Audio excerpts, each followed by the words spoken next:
What's going on, everybody? It's Dot Bets. We're checking back in. We got our John Deere Classic breakdown on the Dot stream. We are here with my man at TeaserNation. Once again, we are going to break down the probably most lackadaisical tournament on the PGA Tour this year. The field is less than ideal. Looks like more like a live golf tournament right now. Maybe live even has a little bit more star power for this one. But before we jump in, make sure you guys are liking and subscribing to the YouTube channel. So if you guys are on YouTube or if you're on Twitch and you guys want to leave a comment, hit that follow button as well. So I'm going to do it a giveaway. We are at 54 subscribers on YouTube. Once we get to 100, I will do a $100 giveaway. We'll put you guys all on a randomizer. We'll figure it all out, and we'll send you guys $100 to you guys. So appreciate you guys tuning in. If you guys have any questions, let us know. Teaser, how are we feeling tonight? I'm not feeling too good about the the field, but I mean, we got to do the podcast so we can, just give some people some advice. It's more of like anyone who's saying like, it's more of a shit show this week. So it's kind of just like dart bros out there, a couple of value top 20s and value outrights. There's some scary outright value on some guys. It's like 20-1 on Hadwin. It's like, what the hell is this? Like, it's kind of weird, but going to a recap of last week, it was kind of a tough week. I mean, tournament matchups are good, 16-5 in the last 21 there. So those have been hot. But the placements, man, I got a couple rough ones. Davis Riley kind of let me down, let both of us down. If he could have putted, he probably would have won. His putter, I think he lost like 4 strokes putting or 5 strokes all week. So it was tough to watch because I was following him all week, and he probably missed like at least 6 birdie putts within maybe 7 feet. So that's always tough to swallow. And then Cantley, I don't even know what I have to say about that. The outright. God. That was tough to watch on a Sunday. I mean, Xander deserved it. I know the Gala kind of screwed up there, but I mean, Xander, he did play well. I think Cantley could have, I kind of wanted to see obviously a little better round because I was atrocious. I've never seen him really, fold or play like that on a Sunday. So that was a little weird, but at least we had kind of a sweat going there with an outright. But yeah, man, I guess can't wait to get to the Open, but we'll get out some plays for this week. So. I was going to say we got a couple weeks for that. We got the Scottish Open the following week, and then we have the Open Championship after that. But no, yeah, the Travelers Championship for me that was a no bueno. Did not go so hot.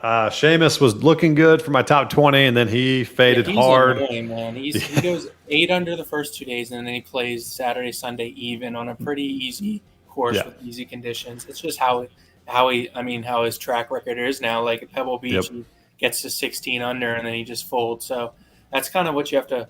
I mean, it doesn't always pan out like that, but that's something in the future to look at with Seamus. Is like, he's always that Saturday, Sunday can't get you over the hump. So. Yeah, he's got a short leash. Maybe just do like first round leaders or first and second round matchups or something on Seamus. He's been good. Just like you said, he just fades later on in the tournament. Yeah. And then Cantlay, I locked him in all my DFS lineups. I felt confident in him. Didn't think he would be outside of the top 10. And just a horrific Sunday. Shoots a 76. And what do you know it? He's like tied for 13th. Just an unbelievable choke job by Patrick Cantlay last weekend. But we move on. We got the John Deere this weekend. We are excited for it. It's basically a birdie fest. You got to have guys that are going to score early and score often. I'm thinking the cut's going to be around 3 or 4 under. That'd be pretty good estimate. So if your guy is over par on the round 1, you're probably not going to move on. So in your DFS lineups, you're going to probably want to get 6 out of 6 guys or 5 out of 6 more than likely to cash. But like I said, it's going to be a birdie fest. We're going to have to get good ball strikers. We're going to have to get guys that their putters are hot and their recent form is good. Or they've played this course before and have had pretty good success. So Teaser, you want to go into the course itself a little bit, and then what attributes you're targeting? Yeah, I'll kind of keep it short, the overview, but it's 7,200 yards, so it's not that small. Honestly, it's kind of in the middle. It's a par 71, so 3 par 5s, 11 par 4s, and 4 par 3s. Bent grass greens. And then the thing here, the fairways are really wide. I think they're above average on the PGA Tour for width of the fairway. So, guys off the tee who struggle off the tee isn't that big of a, risk this week because there's a lot of leeway to miss here. The greens are also huge. I was reading it's over 5,500 square feet on average for the greens. So it's pretty big greens. So I would say around the greens would not be too much of a thing this week. I think from my key stats, as we can see in the model when we pull it up, like you were talking about, you're going to need a score. So birdies are better gained against the field. And then I kind of always put in ball striking. I don't want to see where guys are at this year with that. And then I think a big one this week was the proximity from 125 to 175, that area, because you're kind of going to leave yourself within that area most of the par fours here. So those were kind of what I was looking at. So then I'll kind of just dive in my outrights. Perfect. Go right ahead, man. Yeah, so I'm losing my voice tonight. So I only did 4 this week. I did Adam Hadwin. I don't know, man. I didn't like the number here, 25 to 1, but I'll take him. He's been in great form. He has. He also has an 8th year and an 18th. He also hasn't played here in 5 years, which is kind of weird. So I wouldn't really look too much into that. Also fourth in the model, strokes gain approach 8th. So I'm going to start the card with him. With Adam, man, I'm losing the voice tonight. You all right? Yeah, I'm good. You might want to start. Let me get it back. Go ahead. All right.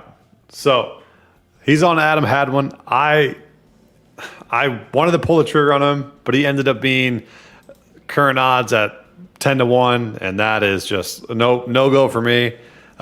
Just too short of odds. So my first outright is going to be Maverick McNeely. If you followed golf this year, he's done very, very well in his recent form. We got not so hot. You got a couple of miscuts, Charles Schwab and Travelers, but before that, PGA was 75, AT&T 32, RBC 26. He's got a top 10 at Genesis at and he finished 7th. He has the ability to score and score low. And when he's played here, last year he got top 20, he got an 18th finish. So I'm thinking with the lesser field, a guy that can score, and he ranks pretty well in the model as well. Where is he at? I think it was the Birdie's gain. Yeah, Birdie's gain here. He is number 1 in the field. So I will take that. I know the proximity isn't there, but I'll take the guy who is going to be able to put a lot of birdies up on the field. Second guy is probably my favorite one. We're going to go with Patrick Rodgers. He doesn't grade out very well in the model, but if you are looking at a guy who, Teaser doesn't like this guy. We talked pre-stream. He said he would never bet him. I said, screw it, let's do it. He finished 18th at the RBC and 31st at the U.S. Open. And when he's played here a lot. He's got about 8 finishes, 8 times he's played. The last 4 times he's gotten 27th, 2nd, 43rd, and 23rd. So he's about almost won this tournament. It was several years ago, but experience always travels, I believe. So I'm gonna go back to the well here. We're gonna go Patrick Rodgers. He's going to be so I actually have my DFS lineups already done. He is my highest owned player. I have him in 50% of my lineups. So kind of like Patrick Cantlay of last week, except I'm not lock buttoning him. I'm just going half of my lineups with him, but he's going to be pretty much my anchor this week. So with Patrick Cantlay doing well last week, well enough, we cashed. So I'm going to kind of go with Patrick Rodgers this week. Then the last one that I'll give out on the stream is probably the guy that you've seen and heard the most about this week, how he shit the bed last weekend on the last hole, but the Gala. So I'm going to go back to him, back to the well here. His recent form, you cannot complain. I think he's got a couple, let's see. Let me pull that up so I'm not talking out of my ass. So last 3, he's been top 5 in 2. So Memorial, he's got a 5th. RBC is 53, and then last weekend at the Travelers, he's got a 2nd. So you really can't go wrong here in recent form. I don't believe he's ever played here. Yeah, he's not played here. No, he wouldn't. So I'm more making this bet on recent form. Maybe he gets over the hump, maybe he doesn't. But at 25-1, I'll take that with the Gala. So you got your voice back. You're gonna go over your outrights here. I think so. I don't even know what just happened. Yeah. So my second guy is Reeve at 50-1. He's kind of coming in with great form. He had 8 at the Travelers, 27th at the Schwab, which isn't bad. Miscut, 15th and a 13th. So he's actually playing pretty well. With a lot of guys this week, it's inconsistent play, so you really don't know what you're going to get. You're just trying to look for value. So I did like 50-1 with a guy who does hit fairways. Great strokes gain approach usually. So another guy, it's just really my model, Lanto Griffin at 60-1. Ooh. Yeah, this is just this would be a dart play. Just because of the model, he's won in the model, which is actually pretty crazy. As you can see, he's top 10 in a lot of what I put in there. If you look at his recent form, it's pretty atrocious. 2 miscuts, a 60th, which is basically dead last without missing a cut. He had a top 10 at Wells Fargo and a 15th at Mexico. I'll throw an outlier. It's just a little outright dart on him. So 61, I don't mind. And then another young gun coming up. I wouldn't say like the best rookie out there, obviously, because the rookie class is pretty stacked this year. But Alex Smalley, 80-1. Yep. We kind of saw him at the RBC Canadian kind of pop up there. He ended up getting 21st. I think he had a horrible Sunday, but this guy, he has some game. He's kind of like a Davis Riley type player. He's obviously hasn't been as good as Davis Riley, but he's kind of been popping up on some leaderboards. I like his game. He has not played here before, or he has in 21 actually. He came in 47th, gained 2 strokes total. Didn't really play that well. I do like the value on 80-1, where you're kind of just that's really all you're looking for this week is kind of a flyer because some big number I think is going to win it this week. So. And I'll second that with Smalley. He ranks pretty well in this model, Occupy's model, and so I like him for DFS a lot. He's going to be my second highest exposure this week. I got him at 40% of my lineup. So the thing that scares me is as you can see there, if anyone is looking, is the proximity, which is I don't know. That's a little bit scary in the red there. It's 100th out of 130 people in the field or whatever there is. So, right. That's a little scary, but I mean, as we can see, any week anyone can get hot. So if he can just get hot from that range and with the irons, I think he'll be fine this week. And he usually can make some putts. So. Right. Yeah, and with obviously the smaller field, less competitive field. A guy coming in at 6% ownership in DFS is a nice little way to get a little bit different. But that is one thing. Just quick talk on DFS this week. Salary is basically useless, and you can use ownership slightly. There's several guys that are coming in above 15%. There's about 9 guys, and the main guy is Webb Simpson at 24% projected. Then you got Hadwin, you got Rogers, Svensson, Davis, and Stallings. So you know who the field's going to be playing, but it's going to be more spread out with the guys that are in the teens. Then you're going to have guys single digits that will go up there. So Alex Smalley, Ryan Armour, you got Hayden Buckley, Grillo, you got all these guys being single digits that if you want to get a little bit different, I'm thinking those guys are the way to go. So that's just a quick DFS note. Also, if you guys have any questions, if you guys are sitting there watching us on YouTube, on Twitch, throw a comment in there. Let us know how you guys are feeling tonight. If you guys are or if you guys are betting any baseball, let us know what you guys are doing. I'm sweating out the Marlins first 5 right now. So we're trying to get that. I think they just tied it up 1-1. So I'd love to hear from you guys. So throw a comment in there and say what's up. But no, I'll go. You got any top 20s, top 40s you want to discuss real quick? Yeah, I'll throw out the top 20s. I only did 3 this week. I think I'm just going to make them half a unit since they're, over 2-1. I don't want to go too big this week. First, like we talked about, Ches Reavie at plus 220. I'm going to start the top 20 with him.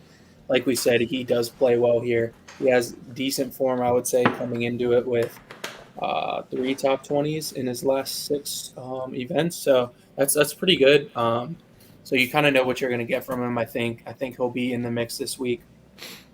The second guy I had, I've seen him a lot on Twitter this week, which kind of scares me. It always does, but I've been on this guy kind of a lot this year in the top 40 market. It's panned out a couple times and not so much other times because of the putter usually, and that's Adam Svensson plus 260.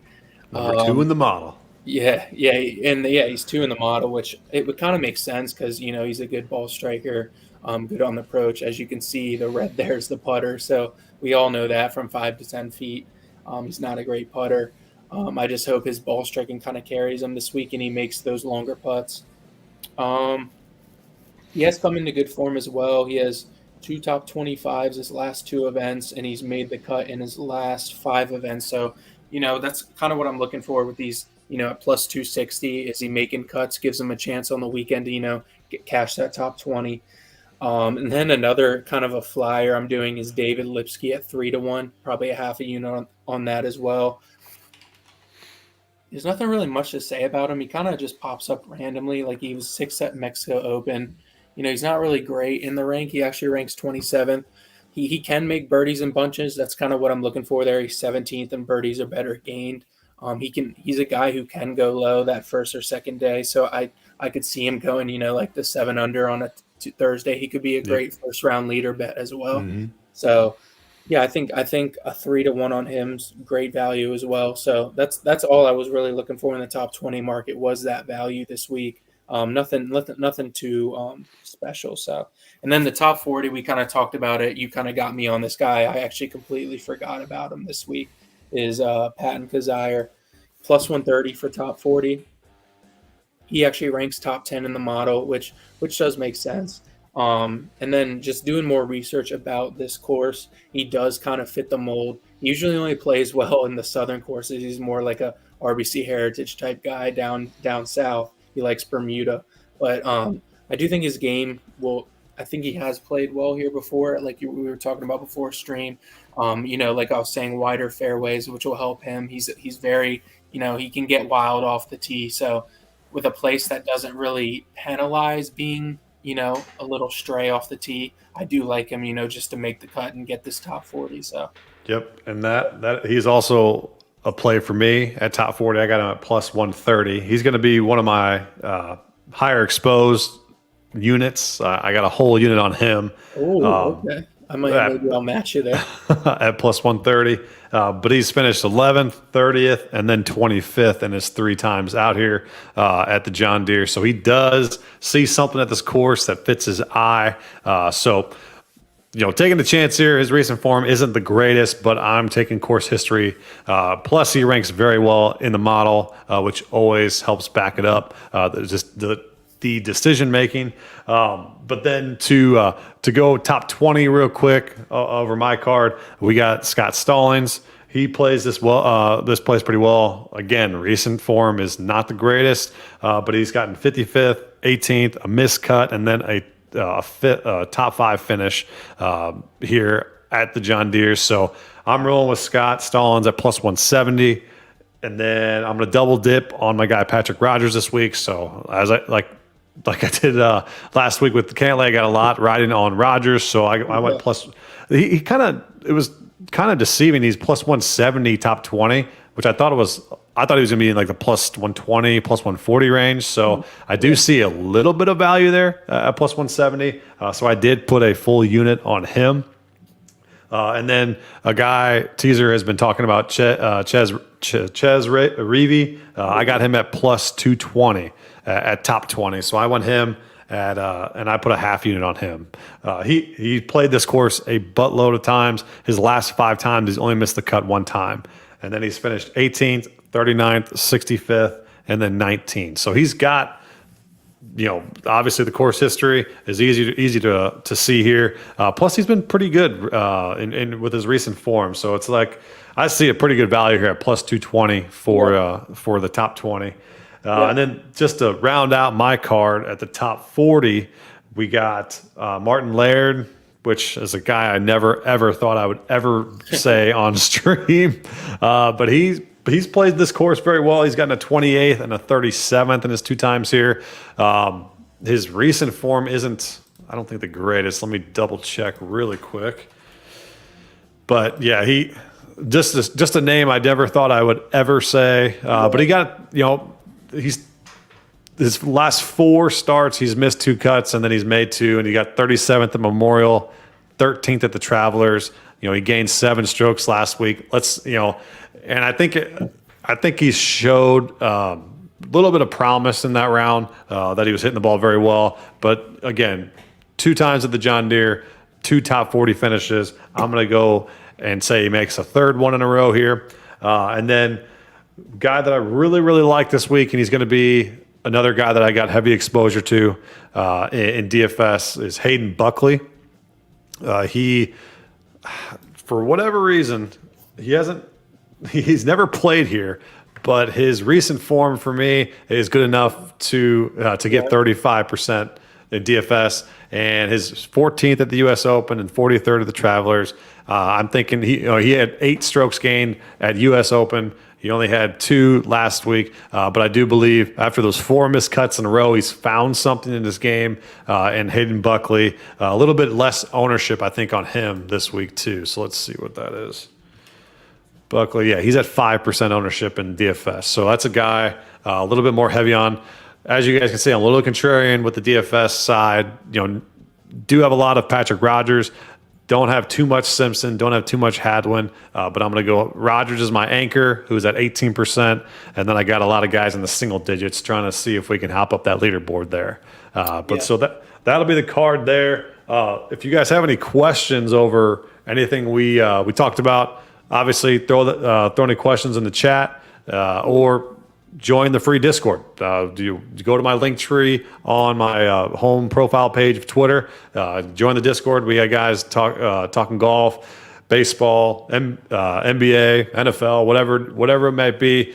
We throw some bets out there, and we try to all make some money throughout the days. So Teaser, you got any final words? You got any fades? You got any guys that maybe you're playing that or you're eyeing up that maybe you're kind of still on the fence about? Yeah, so I'll just throw out, I think I'm only doing one tourney matchup this week. I didn't really see a lot I liked, but I do like Mav McNeely over Adam Long. If we kind of look at he's 42nd in the model, but he ranks first in birdies or better gained and strokes gained par 5. He's first as well. So that's 2 key stats I'm looking at. He's first in both. That's a guy who can actually go low on, command there. So he can make birdies in bunches, but he's one of those guys. He's like still a young player. He's been a little inconsistent. I do think he can play well this week, though. It's just, what McNeely are we getting this week? So hopefully it's the good one. I do think he can beat Adam Long's very inconsistent as well. So, I like him. And then one guy we did not talk about, I've seen a lot about, which I wouldn't target in outrights or top 20 because there's no value there, is Christian Bezeno. Yep. He's 20-1. I wouldn't take him. The one thing I saw I liked, which I'm not going to play, but, I would advise people if they like this, is him over Day for a tournament matchup over Jason Day. So he's plus 110 in that matchup. It didn't make my card, but I do like it. I mean, Bezenu, the thing that always scares me is, can he go low to, keep in with it? Because he's more of a grinder type guy. He likes tougher courses. So you're not going to really get like an 8 under round from him. You'll get those, like, he can do like 4 rounds of 4 under maybe, you know what I mean? Get you there. Yeah. Yep. Yeah, that's the type of guy I would be looking at as well. And then because I think he played well last weekend too, didn't he? think he faded a little, but I believe he was there a little. Let me see. Sorry, he was there in the first round, and then he was terrible in the second round. Then he missed the cut. That's what it was. Right, so that's him. Like that, he kind of did what he does last week in a birdie fest. Like he goes 4 under. He'll either, play bad the second round and not keep up, or he'll do it again. So right. Another guy, Adam Shank is another one who's just like based off course history. I know you had him last week. He kind of shit the bed, but let me see his course history here real quick. I can't get around to betting him because he's been so bad this year. I think he has one top 10. It's weird. Every time I look at one of these players, they have a top 10 at the Wells Fargo. I don't know how they got a top 10 there, but that was like a tough ass course, but in the rain and everything. But every time I look up a guy, they had a top 10 there. He has a 4th here and a 6th this past 2 years playing here, which is I remember last year he should have won. I think he didn't play well on Sunday. I think he was in the final group and kind of had maybe a pretty subpar round. So that's always a guy to look at, maybe a first round leader. And then I guess this is actually one thing I wanted to bring up. One guy I've seen a lot of, Taylor Pendrith. He actually is just coming off wrist surgery, so I would kind of advise to stay away from him. I was just going to say he hasn't played in like 3 months, right? Yep. I wanted to just throw that out there because I was actually going to fade him, but I just want to stay away in general because you can't, you know what I mean? Just you don't really want to rely on how he's feeling and stuff. Right. I got one guy for you who you liked, I think, last week. Any consideration for Brendan Todd? I knew you were going to say him right when you said I had him last week. I knew it. Dude, see, this is why you got to leave your heart out of golf betting. I would be back. So, he kind of scarred me last week. He pissed me off. You don't want to do that. I would go back to the well with him this week, and maybe I should, but it's just I can't. You know what I mean? After last week, it has nothing to do with this week, but it's something that left a bad taste in my mouth. But I don't like him. I don't like him outright at 35-1. Yeah. There's just no value there with a guy who has 2 wins on tour. So, yeah, I mean. His top 20 is plus 200, so it's not terrible. Terrible. That's interesting. I do like that value. That's kind of what I almost got last week in a better field. So I would advise taking a 2-1. I'm just not there on it this week. Kind of going with some other guys. So I would definitely advise him. So and then that was just one guy that I remember you being on, and I'm not shocked that you're not on him, but I didn't even hear you talk about him before the stream, so I was like, okay, I'm going to ask him on the stream. I had to just not bring him up. So. Yeah, and then that's kind of it for this week. I mean, also another guy who I always look at these type of courses is Ryan Armour and Lucas Glover, who won here last year. So. Yep, I faded Glover betting wise, but I do have him in DFS. I got 30% of Glover. Not saying he's going to repeat, but we have seen a little bit more repeats recently in golf. It's tough, man. It's really tough with this field to trust these guys. You just got to kind of roll with it, and just go small this week. Everyone watching, we're gonna have a lot more next week, Scottish Open and the Open after. So this is kind of just a week. Get some plays in there, have some fun. So.